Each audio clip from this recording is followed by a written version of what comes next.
Hello everybody and welcome back to Miles's Allotment Diaries. So it's now the 5th of May and I think the weather is warm enough to start planting out a little bit. So I have got two crown princes, I have got my marrow, a yellow courgette, and I have got two surprise plants because I forgot to label them. Come along with me while I do them. So I'm going to put a couple of them in this bed here. I need to be careful where they go and how large they're going to grow because I have got a volunteer, could be a squash, could be a courgette, could be a pumpkin. I've got two volunteer tomato plants and a couple of little beetroots I think that I also did not plant. So I'm going to start in the corner here, which is away from these, and I'm going to make a nice deep hole. Make sure the soil is nice and loose as well. As you can see on this soil, there is a lot of goodness in it. It's all covered in mycelium. The soil I use, well, it's not really soil actually, it's horse poo from my mum's house. So big shout out to Peanut the horse for taking big long poos. So we've got our marrow plant, which I'm going to place there. I'm going to give it a little bit of feed with some chicken manure pellets. Water it in, like that.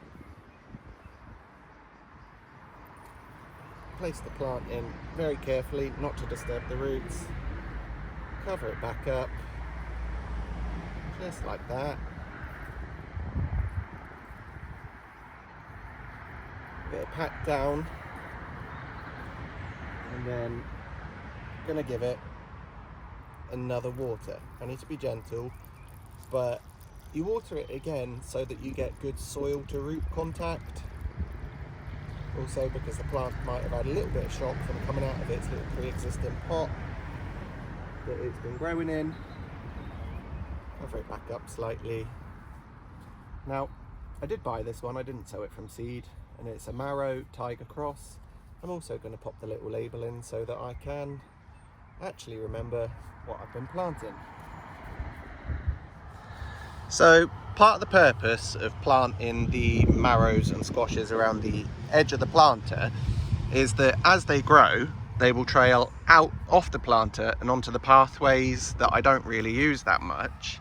And then that will still allow me the center of the bed for something else. So next I'm going to plant another one here, giving a little bit of space for the tomato to be able to come up. So I'll start again by loosening all the soil for the roots, making a nice deep hole, like that. I'm going to take some of the chicken pellets, chicken manure pellets, place those in, like that. Get my watering can, excuse me. Give it a nice good soak, like that. Now, the next one that's going in is going to be my yellow courgette. I'm going to take that from the pot nice and gently because the roots are starting to come out the base now, being sure not to disturb them. Gently put that in there. It's nice and wet. And then I'll cover it back up with the soil. I'm sure not to damage it, cause any harm. Pop in my little yellow courgette symbol and then give it another water, ensuring that you get good soil to root contact, like that. Might just water you as well, little tomato. Cover it up again, and there we have it. We have got a yellow courgette planted out. So the next one I'm going to pop in is going to be my squash crown prince. Last year I kind of planted them everywhere and let them just sprawl across the pathways, and I ended up not being able to walk anywhere at all. This year, I've put in these little arches here. I've got a rather large self-seeded from last year artichoke plant that's kind of in the way, so I might take off this leaf anyway. But I want to try and grow it vertically. Not sure how that's going to work or if it's going to succeed at all, but I'm going to give it a go. Now I need to be careful because I've got some frilly peas here that I obviously do want to keep. So making the little hole around here for it to grow. Well, apparently there's a broad beam in there. Make another hole for you. Pop you in. Yeah, so I am running out of space as well because I've planted too much. Thinking that not everything will grow. Everything's growing. There's a lot of things that are self-seeded and volunteered, and well, here we are still trying to find space to put things in. So I've just taken a few of the chicken manure pellets, which again I shall pop in the bottom.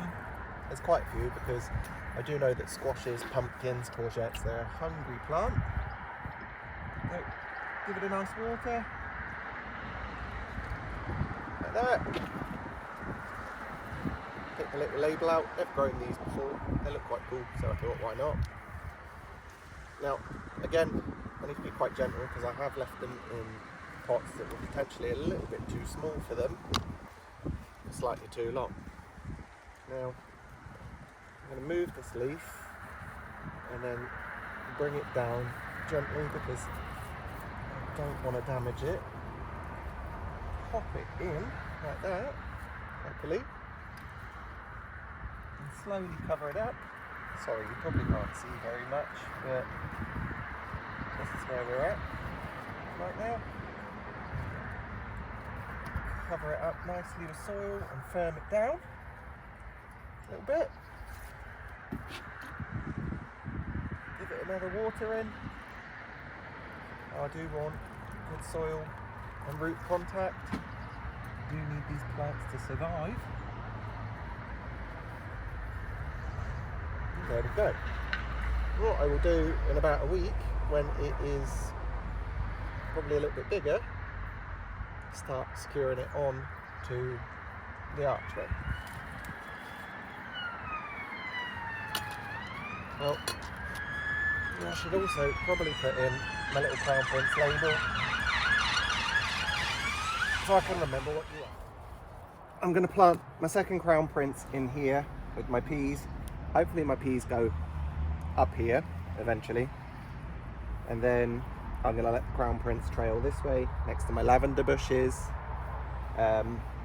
This is just an old tyre from my car that I cleaned, filled with horse poo, and then yeah, I've been using it ever since.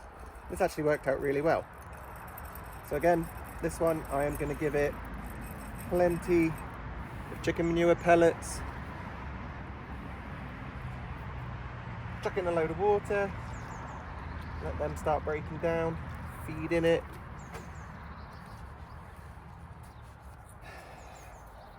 Now this one is already starting to get little flowers, so hopefully soon it will start producing.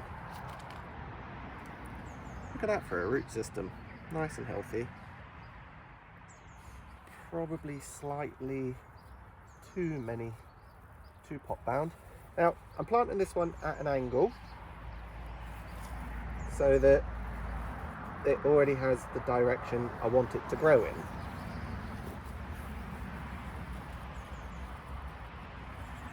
Because I do want this one to trail, because I think in the middle I might put a little tomato plant. No. And then I can suspend it up here, I guess. Right, so that's that in. Just going to water it in nice and gently as well, not to disturb it too much.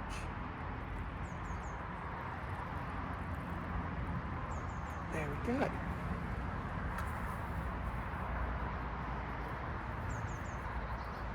That will hopefully survive. Last thing to plant out today are these two little mysteries. Now they could either be butternut squashes, which I think is highly unlikely, or they could be squash Turk's turban from the seeds, well, from the squashes that I grew last year. I saved a few of the seeds. I don't actually remember, I didn't label them, so well, here we go.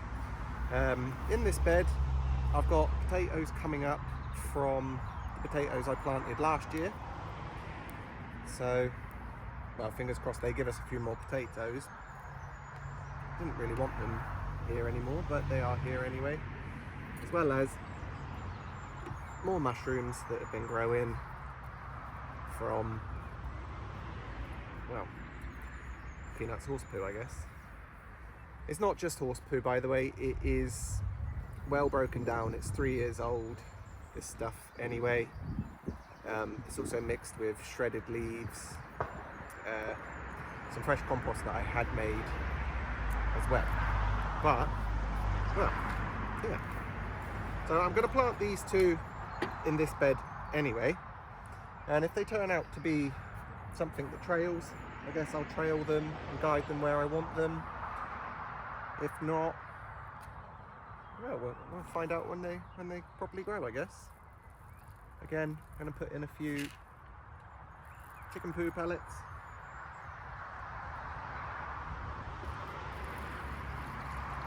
Give it a nice water, properly drench it. Now with these two, because they are together in one pot, I'm going to obviously take them out and I need to separate them, but I do need to be sure that I don't damage them. I get real guilt if I damage something and then it dies, because you've gone to all that effort to actually grow, survive, produce the energy to get this big. So I don't know, I guess it's plant guilt. Right, so that's that one in. I'm not going to water it just yet because I want to pop the other one here, and then as they grow I can trail them off that way and then one off this way. Again, loosen up all that soil around them, get rid of any weeds or roots that are growing that we don't want. With a handful of the chicken manure pellets.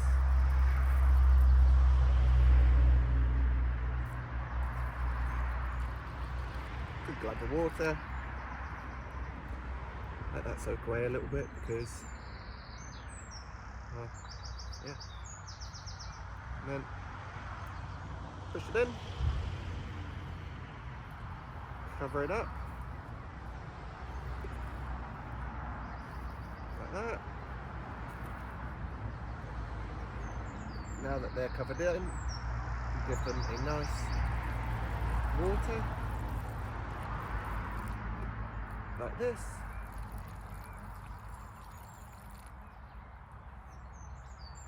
Pull in just a little bit more dirt around them now, because when you do water, it creates a little bit of a pit.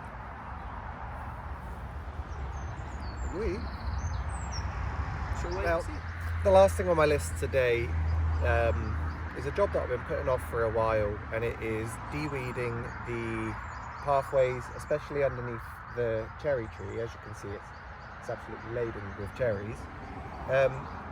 Is pulling up this weed here. Now, you can pull it up, pull it up, pull it up, pull it up, pull it up, and it will always come back. I believe it's called mare's tail.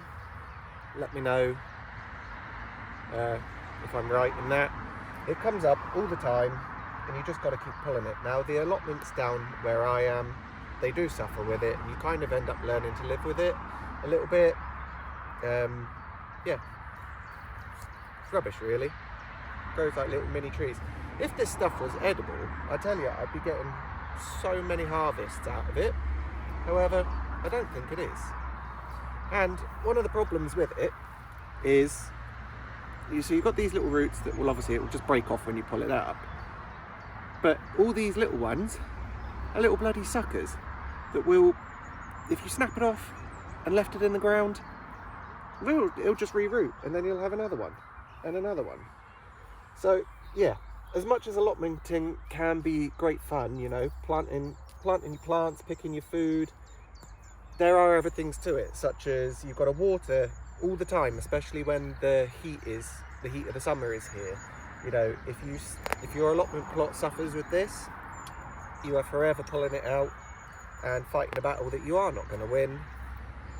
I mean, there is a chemical that you can spray on it, and it will seep down into the roots and kill it, but it's quite a harsh chemical, and it says you can't really plant or eat the food grown in that area for at least 6 to 8 months, which that's not for me really. I try to be chemical free, as natural as we can down here anyway. I've got a water butt there that does collect some rainwater, so that I'm not using chlorinated water as much as possible. Yeah, everything's it's all peat free obviously, because it's peanuts poo. I'm just trying to avoid it and get it as close to organic and natural as possible down here. Yeah, so I'm not going to bore you with any more. I'm going to get to clearing this whole space here. So thank you for watching. If you like this video, give it a thumbs up and hit subscribe. Thank you.